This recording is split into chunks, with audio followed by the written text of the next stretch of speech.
Todd Ranck is back. We'll have a little fun before we get out on this Wednesday edition. Now, you're not much of a hockey guy, though, Ranck, right? Yeah, no, your producer was talking to me before I jumped on with you guys, and he said, yeah, the last segment was the top 5 Flyers. I went, well, that's good I wasn't included in that conversation because I'm not a big Flyers guy. Right, well, it's funny because I was just going through some old pictures. I found this old camera in my car, and it was like an old digital camera, and I put batteries in it, and I looked at the pictures, and it was a picture of you and I broadcasting live from the Flyers game outside of the arena before one of their playoff games. It had to be what? What year would that have been? That would have been right around 2013, probably. Yeah, so it's the two of us doing a show live, and on the set with us is Bernie Perrant. That's great. Well, and I do remember, I mean, when you say something like that, being in the arena for one of those playoffs, I mean, it's pretty special. I mean, it was pretty, just the adrenaline, and we were up top, of course, once we went in there up at the press box up top, and I hadn't been to too many hockey games, and the energy in that building was pretty remarkable. So you're not a hockey guy at all? You're not tuning in on a Wednesday night to watch some Flyers Vancouver Canucks action?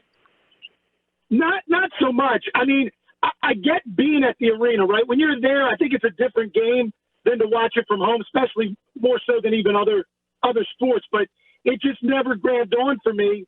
Again, I'm watching for the fights. I'm not really watching for the skill set.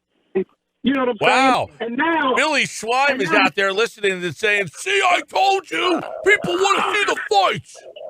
I've been telling you, Gill, for the last couple of days, he's got a little Schweim in him, and I think we're putting it together here. That's all. It's not a bad thing. I told you, we all have it. Wow. Well, I got to, you live in L.A.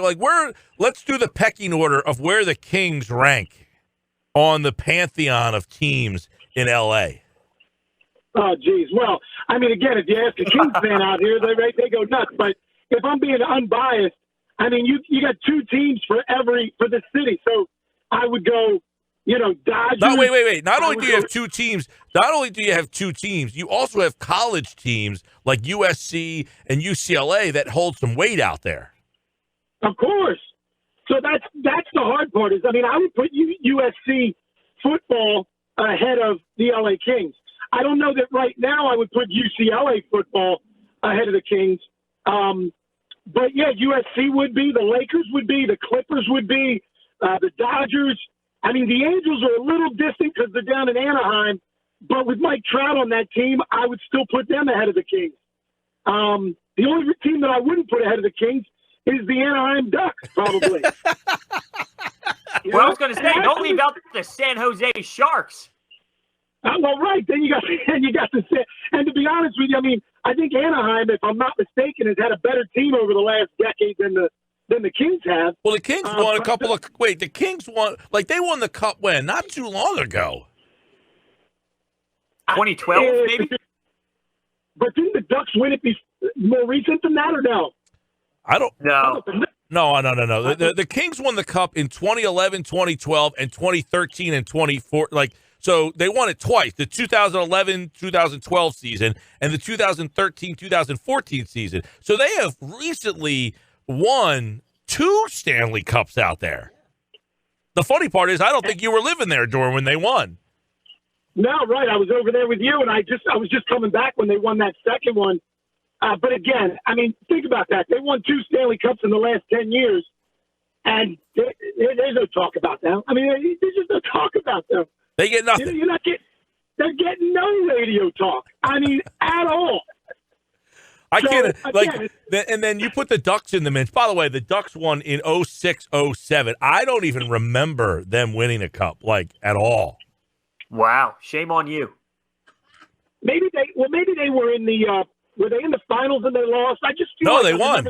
They won the cup in the 06-07 season, and then they were in the cup 4 years before that and lost, but they won the Stanley. I do not. If you said to me, have the Anaheim Mighty Ducks or the Ducks won, I would say no. They do not have a Stanley Cup to their credit on their ledger. I would not remember that.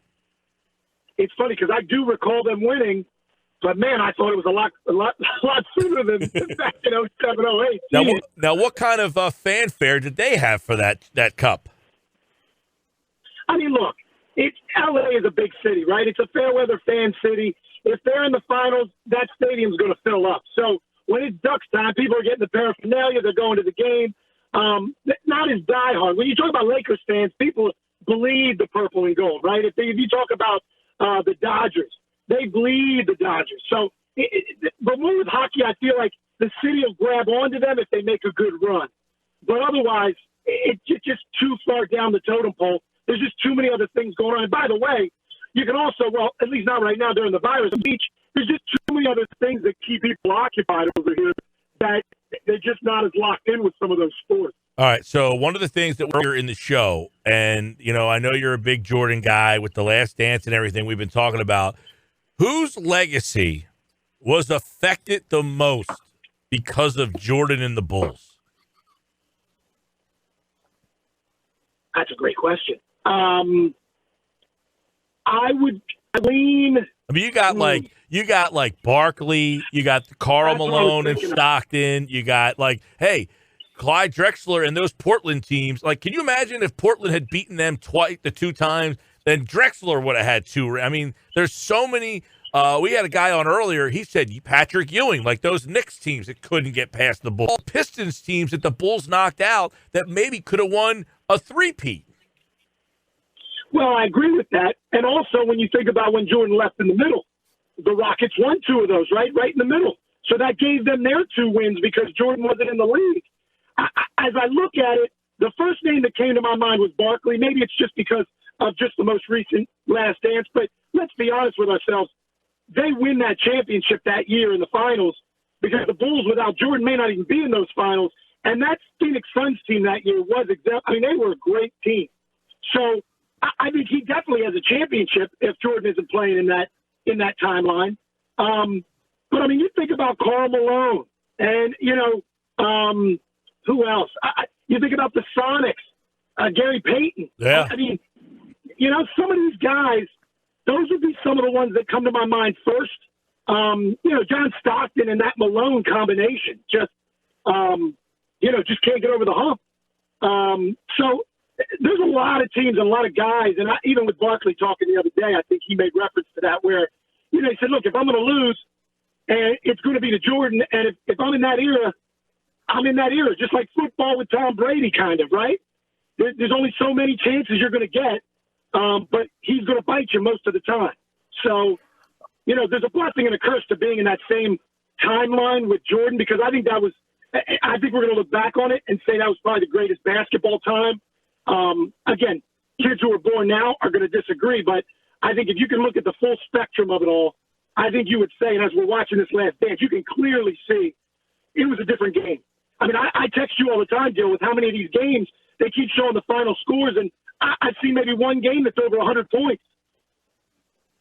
So yeah, I don't disagree that was a more entertaining style. I just think every league develops into a new game, and now you got more 3-pointers, which makes the game higher scoring. And I wish you can make what they did in the 90s with going forehead to forehead, getting real pissed off with each other, having some elbows, and mix that with the athleticism of today's players, because that's what I love so much about today's game is, these backup point guards who are so skilled, skill level wise, is so much better than some of the players back then, just based off of natural athleticism and skill level. But because of the physicality and the way that they played the game, it made that a different way. I wish you could combine the two. No, I hear you because I'm a big Warriors fan. I love how Steph Curry changed the game. Don't get me wrong. It just, when you start to watch some of these old highlights, you see how really bad the defense is in this league and how much it's not even looked at. It's not even gauged in the workouts coming from college. It doesn't. The kids going into college now know I don't have to play defense. I mean, literally. Do you think that's analytically driven?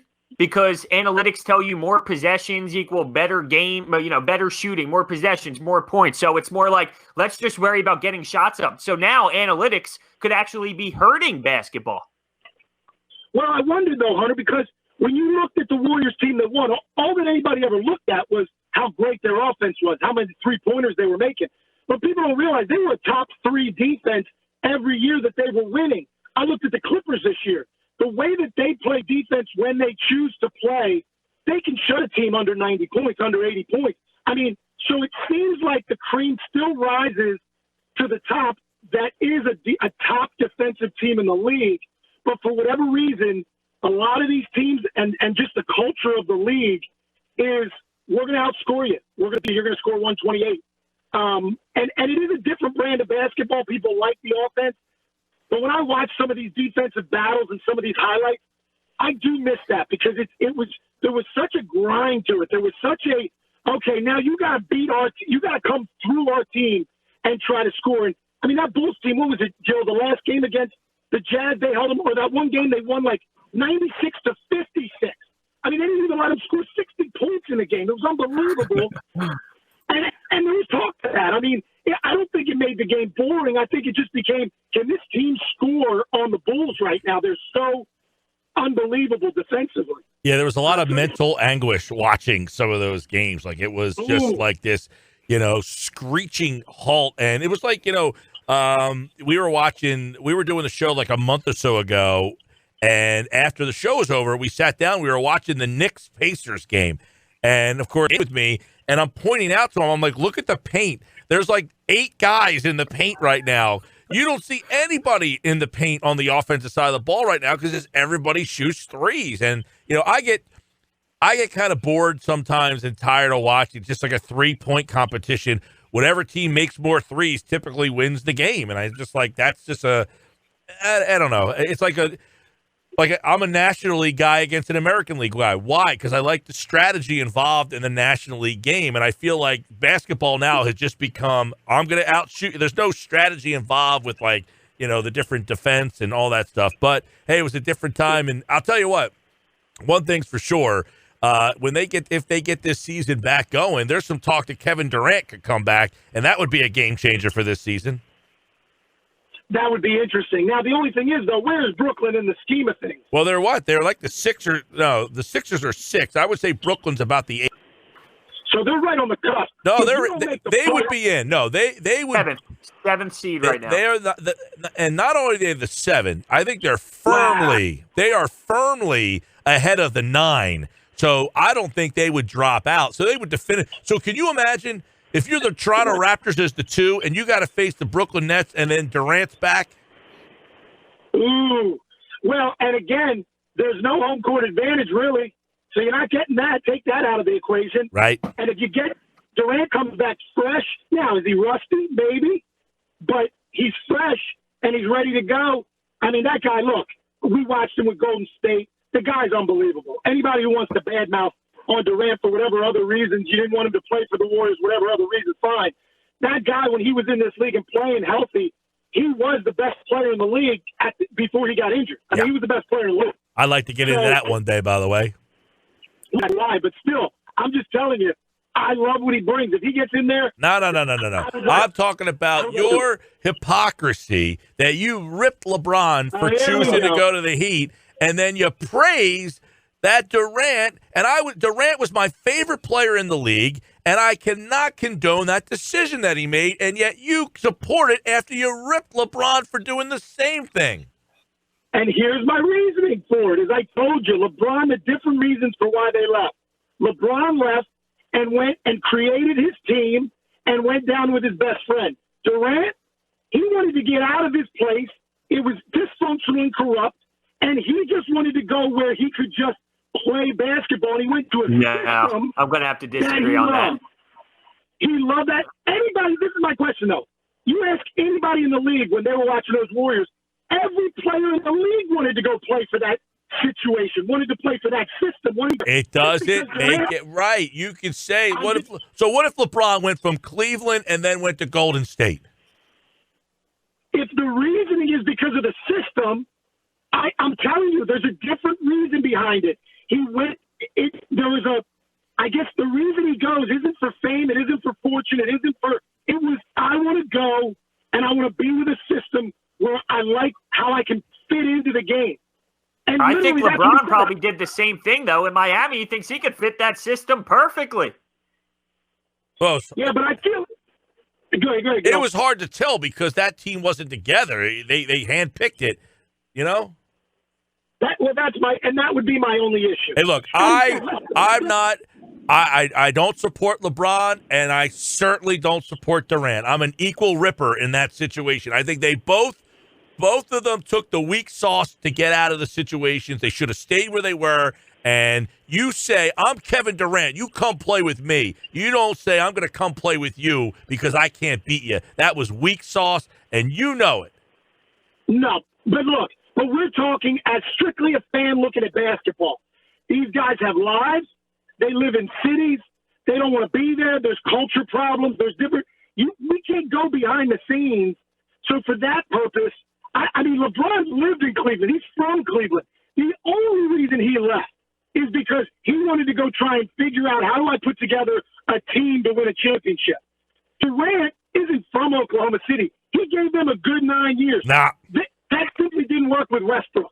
And at the end of the day, you wanted him to pick a different team, basically. I wanted him to stay in Oklahoma City, or, go find a different team. Don't take the best team. That's all. All right, look. Sadly, we have to go. We'll do it again tomorrow. We can pick right back up. I guarantee I won't forget this conversation. Yeah, I think we need to. I think we need to pick right back up because I'm over here cringing. He's cringing.